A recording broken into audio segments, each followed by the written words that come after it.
8 minutes before 8 o'clock, and Sunrise Daily today we'll be looking at some of those protocols and treaties, or rather treaties that Nigeria has signed into, the good that it brings to its citizens or otherwise. Joining us to look at that is the Chairman, House Committee on Treaties, Protocols and Agreements, Daniel Bush-Alebiosu. Good morning. Morning.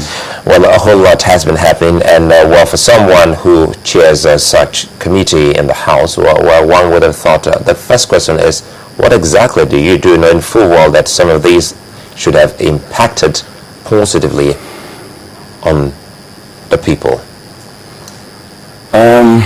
It's been an uphill task. We need to understand, first of all, that the committee is a committee of this assembly, the 7th Assembly. And the reason why the committee why the committee came to life was because of the attitude with which the nation had been treating a lot of its treaties.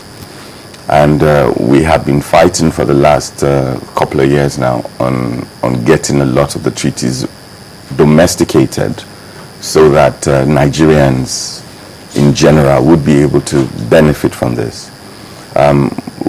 We have been dealing with a lot of things because as we speak there isn't I really would not agree by saying that Nigeria has benefited or Nigerians have benefited from the treaties entered into. And the reason why I say so is... Sorry, let me get that. You wouldn't agree that Nigerians have benefited in some of the treaties? In quite a number of the treaties entered into. And the reason why I say this is Section 12 of the Constitution is very clear, which says that no treaty shall have the force of law until it has been domesticated by the National Assembly. And it means that if there is a default, they haven't offended any laws of the land. And that's why we see a number of Nigerians going abroad now to sue and getting justice abroad. Then you look at cost implications and a whole lot of things. And this is the reason why I've been passionate about our business investment treaties. We need to be much more proactive. If you take, for example, a couple of years back, I remember somebody had moved a motion on the floor of the House saying that Nigerian businesses were not being treated fairly in Ghana because of the ECOWAS treaty. And I actually disagreed at that point in time. It's the duty of any government to protect its citizenry. Yes, the ECOWAS treaty, for example, guarantees the freedom of goods, movement and people. But Ghana thought, listen, in as much as it's meant to be beneficial, we have to be proactive. We have to domesticate in such a way that it will suit our people. And what did they do? They put in place some policies, some laws to say, if you're coming to invest in Ghana, you must come with $300,000. And you cannot fully own that business. Quite a number of Nigerians, cried out. But it was something put in place for Ghanaians to benefit, in order for them to benefit from this. And these are things we're not seeing here. Take a look at it this way, how many of our Nigerian businesses have gone abroad and have survived? Because number one, there isn't any publicly available list of treaties concluded by Nigeria. There isn't any list of treaties being deliberated upon. When you sign a treaty on behalf of the nation, you're signing on behalf of the citizenry. And shouldn't there be public inputs to say, listen, this is what you should look out for us, this is what you should put, this is what you should ask for. And that's why even the aviation sector, when it comes to BASA, this is why we're paying. If you sit down to look at it. Does that fall into treaties signed when you talk about? Yes, they are treaties, bilateral air service agreements. These are treaties. You see, regardless of what kind of name you want to call them, agreements, treaties, protocols, they're different names with the same meaning, for as long as they're guided by international requirements. Let's streamline this now, because you talked about the BIT, the Business Investment Treaty, which based on another name for it is the Foreign Direct Investment. And specifically you also mentioned BASA. Now, if these, because when the last time we had stories about BASA was between Nigeria and Israel, and that was a very recent one. How does such a kind of agreement benefit the average Nigerian? I'll be honest with you. I'm not a lawyer, but I have common sense. And what common sense tells me is this. When you sign BASA, it's between two nations.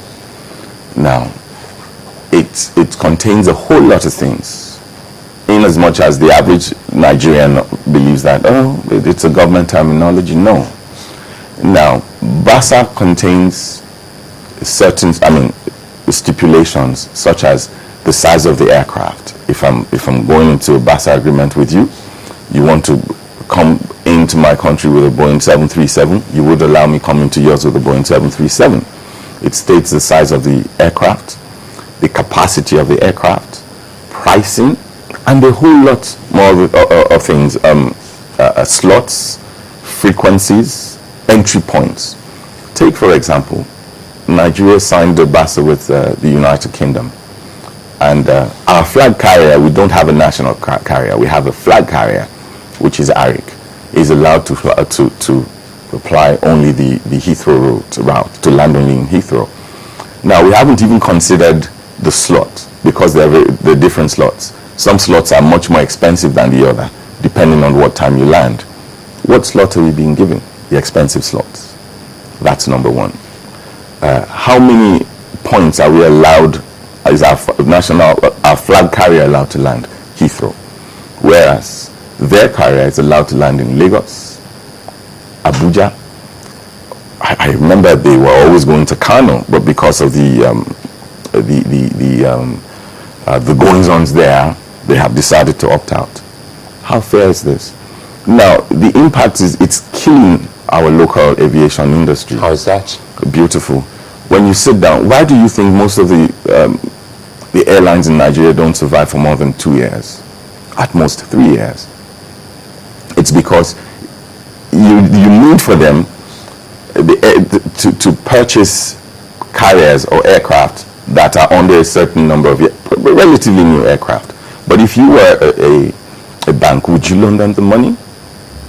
When will they get the money back? If you sit down to look at the frequency with which they fold up. Now, Ethiopian Airlines, I just discovered, is allowed to fly to Enugu. It has taken away business belonging to the local aviation industry. It means ARIC cannot fly. What happened to ARIC flying from Lagos to Enugu? What happened to Aero flying from Lagos to Enugu? If you're going to Manchester, you land in Heathrow and you patronize the local airline, which means you're spending money in the local aviation sector. But in this case, that isn't the case. They already own the international routes, and they have taken over the local routes as well. But again, I think, Honorable Alebiosu, I thought this is an agreement, and agreement if your country decides to say, I'll take 2 frequency against your 20 frequencies in my country, well, you have gone into such agreement. 9 out of 10 times that will never happen. You see, you have the BASA, which gives birth to a commercial agreement. A commercial agreement is a branch of the BASA, where if you do not have a national carrier, you say, you know what, take advantage of apply this route on my behalf and you pay me royalties. Where if you transport people, maybe, I'm just citing this now, it depends, what is charged is dependent on the agreement. You pay me $1 per head on every passenger you transport. But what had happened then, if you go way back, was quite a number of the BASAs entered into happened when Nigerian Airways was alive. And unfortunately, when they requested, even when Nigerian Airways was alive, they couldn't fly all of those routes. So we had to enter into a commercial agreement.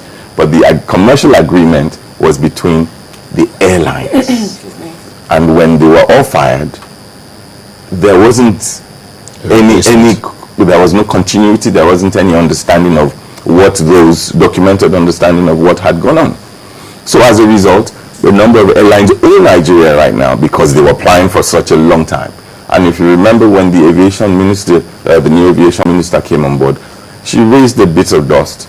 And I think they were able to get out some amount of money. Yeah, because we remember very clearly what happened with BA and, ARIC, and how we had to stand up for ARIC at the end of the day, our flag carrier, that agreement coming to the fore.